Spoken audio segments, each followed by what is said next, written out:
Review senter kepala ringan dan nyaman dipakai kali ini dari merek Alltrack HL430.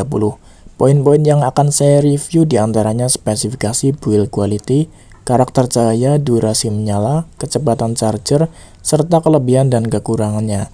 Yang mau tahu review selengkapnya simak terus videonya. Ini dia boxnya Alltrack HL430. Boxnya sangat minimalis, simple dan elegan seperti karakter senternya, simple dan nyaman dipakai.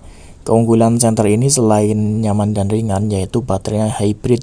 Bisa pakai baterai pack atau baterai kering A3 juga bisa yang banyak dijual di warung.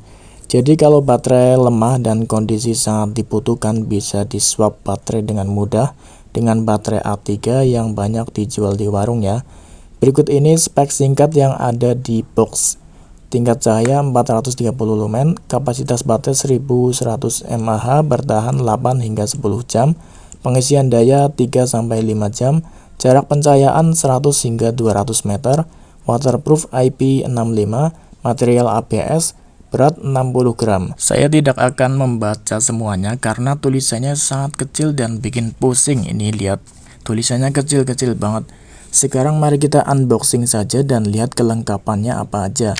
Di dalamnya terdapat tali headband, senter, dan USB-C.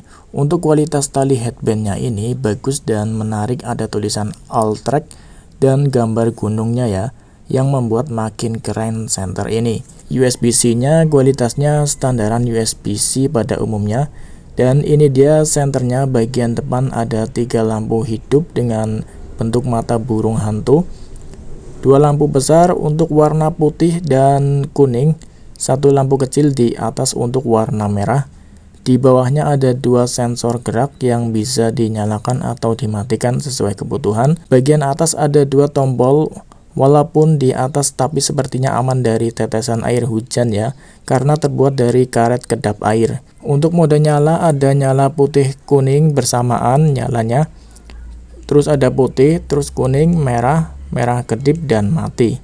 Bisa juga nyala strobo dengan tekan dan tahan. Bisa dimatikan tanpa harus melewati semua mode jika sudah digunakan selama 10 detik dan belum ada fitur memori di senter ini. Untuk cahayanya yang bisa dikontrol dengan sensor gerak hanya cahaya putih dan kuning saja ya.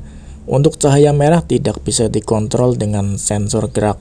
Bagian belakang ada engsel naik turun sekaligus untuk tempat tali. Perlu diketahui bahwa tidak ada port USB-C dan indikator baterai di senter ini. Jadi kalau mau ngecas harus buka cover baterai dan colok langsung di baterainya ya. Jangan khawatir, untuk cover baterainya ini sudah ada sealnya, jadi aman dari cipratan air hujan.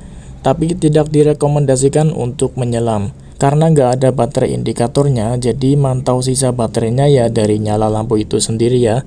Jika sudah redup berarti baterainya sudah lemah. Untuk baterai packnya sendiri di e-commerce juga ada yang jual dengan bentuk yang sama tapi dari merek Nightcore dan harganya agak mahal ya, yaitu 100 ribuan.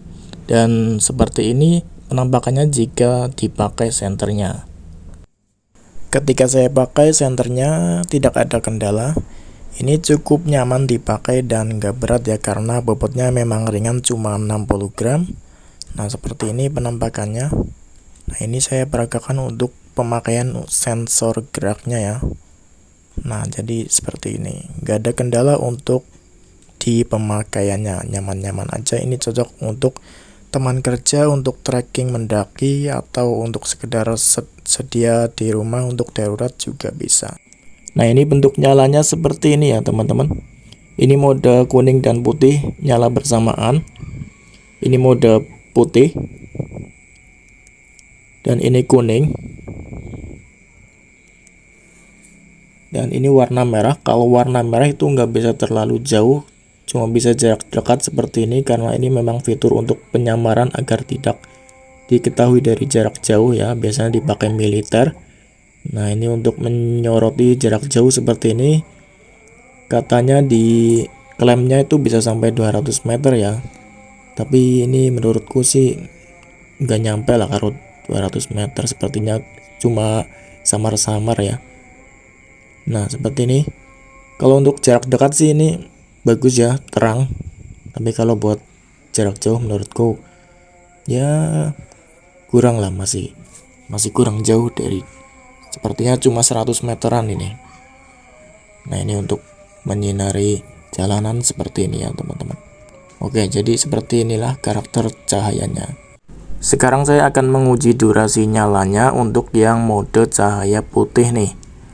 Oke, sudah saya nyalakan lampunya di mode cahaya putih dan stopwatchnya juga saya nyalakan. Sudah menyala stopwatchnya, kira-kira bisa menyala 8 hingga 10 jaman gaya seperti yang ada di claim boxnya. Kita tunggu sampai dia mati. Oke, ternyata di waktu 7 jaman dia sudah mati coy. Ini nggak sampai 8 jam ya, ini sudah mati. Ini akan coba saya nyalakan, ternyata udah nggak bisa dinyalakan, ini mati, nggak bisa nyala sama sekali ya di 7 jaman. Oke, cahaya putih di waktu 7 jaman dia udah mati. Saya cas dulu baterainya. Ini kalau sedang cas warnanya merah seperti ini ya teman-teman baterainya, dan jika sudah penuh dia akan menyala hijau. Ini penuhnya di waktu 2 jam 49 menit dia sudah penuh. Sekarang akan saya uji durasi nyalanya untuk yang cahaya kuningnya ya. Oke, kira-kira cahaya kuningnya mampu bertahan berapa lama nih? Cahaya kuning 6 jam sudah mati dia. Ternyata lebih pendek daripada yang cahaya putihnya ya. Padahal cahaya kuning ini menurutku nyalanya itu lebih redup ya, lebih kalem, tapi lebih pendek ini nyalanya. Oke, cahaya kuning di 6 jam 32 menit sudah mati. Masih bisa dinyalakan tapi sepertinya nanti, nah ini nggak bisa dinyalakan lagi, udah habis. Nah, ini habis ya. Oke. Untuk poin-poin kelebihan dan kekurangannya seperti ini ya. Untuk kelebihannya, pertama baterai bisa dilepas pasang, jadi cocok untuk dipakai di kondisi ekstrim, bisa cepat di swap baterainya ya. Sinarnya terang 430 lumen, ini terang sinarnya. Terus desainnya juga bagus, ini seperti mata burung hantu, dan ini strapnya juga bagus, eye catching atau menarik mata ya. Terus ada sensor geraknya, bobotnya juga ringan, cuma 60 graman. Oke, itu dia kelebihannya. Untuk kekurangannya tidak ada fitur dimmer, jadi tidak bisa diredupkan sampai benar-benar redup. Nah, kalau mau buat lampu tidur di tenda ini menurutku masih terlalu terang, dan kalau ada fitur dimmernya itu bisa lebih awet lagi, tapi sayangnya nggak ada ya. Terus tidak ada port USB, ini tidak ada port USB-nya ya. Jadi kalau mau cas itu harus dilepas tutupnya, langsung dicolok ke baterainya. Nggak ada port USB. Terus nggak ada baterai indikator.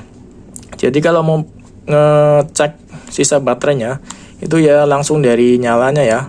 Nah, ini kalau sudah redup itu tandanya minta dicas. Nah, jadi seperti itu ya untuk kelebihan dan kekurangannya. Untuk kesimpulannya, senter ini cocok untuk dipakai di kondisi ekstrim seperti mendaki, penanggulangan bencana, karena baterainya bisa di-swap dengan cepat pada saat dibutuhkan di kondisi darurat ya. Dipakai juga nyaman, harga tergolong murah 100 ribuan, ini senter worth it untuk dibeli ya. Nah, ini seperti ini. Link termurah dan terpercaya ada di deskripsi. Kalau mau lebih murah, bekas reviewnya juga ada, biasanya saya taruh di deskripsi juga untuk bekas review. Terima kasih telah menonton dan sampai jumpa di lain waktu.